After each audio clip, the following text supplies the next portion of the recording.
Jim O'Sullivan, President and CEO of Mazda North American Operations. So Jim, how are you managing in this economic freefall? A couple of ways. First and foremost, product. What we're doing is we're getting our dealers and obviously our consumers very competitive product and new product. We just launched the all-new Mazda 6 a couple of months ago, and today we're revealing a very important car for us and for our dealers, the all-new Mazda 3. And the C segment and the CD segment are still very, very big segments in the North American market. The other thing is obviously in terms of loaning and financing, you might recall that about 5 to 6 weeks ago, we took on JP Morgan Chase as one of our strong financial partners to help our dealers with both leasing and APR. So as a result of that, they're buying paper below 700 beacon, we're subventing below that, so customers that are attracted to our product can get financing, and we have liquidity in the market to get them financing, either on leasing, which we're in the leasing business still, and APR. In this tough time of credit, for everybody, not just for manufacturers, but for housing, the strength that we needed to ensure is liquidity both for Ford and for Mazda. And one of the things that was great in terms of our partnership with Ford and our relationship with Ford is it allows Ford Credit now to focus on the Ford and Lincoln Mercury brands and the PAG brands. They've got liquidity to do that. It frees up capital now so that they can do that because Mazda now has got a strong financial partner of Chase that's got very, very strong liquidity. So it raises the boat for both manufacturers in terms of being able to provide liquidity. This is a joint decision by Ford. This was not done independently by Mazda. Ford used to own 33% of you? Ford used to be the largest shareholder of Mazda at 33.4%. And it's still today, even after some of the stock sale this week, still our largest shareholder at 13.4%. Has Mazda had to cut production or employees? I mean, obviously, what we're doing is we're keeping our inventories lean.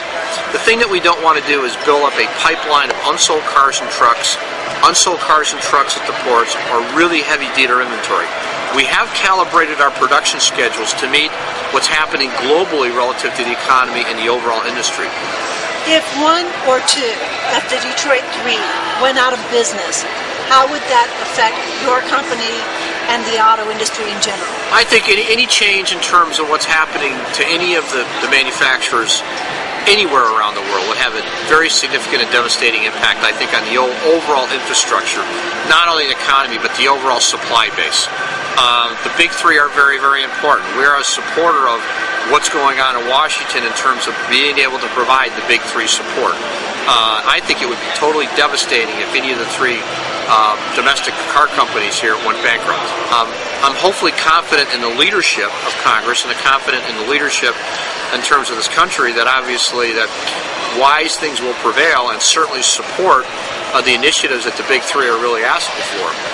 Because I think a lot of them have changed their business model. I think they've been undergoing a tremendous amount of change over the last several years. And I know, at least from the Ford side, I know Al Mulally and the team have got a very terrific plan moving forward.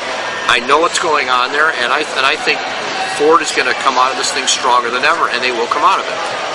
So, hypothetically, if an Indian auto manufacturer bought Chrysler and or a Chinese auto manufacturer bought General Motors, how would that affect the auto industry? Well, I don't know. I mean, the equity changes. I mean, we have a 30-year relationship with Ford. 30 years that Ford and Mazda have got a relationship. And that relationship has allowed Mazda to be Mazda and Ford to be Ford. Because I've had a significant equity interest in the company, it really hasn't changed what we're trying to do as a brand. So to me, if there was any kind of equity change and swap of any of the company, I mean, you've got a strategy you need to put together to sell cars and trucks.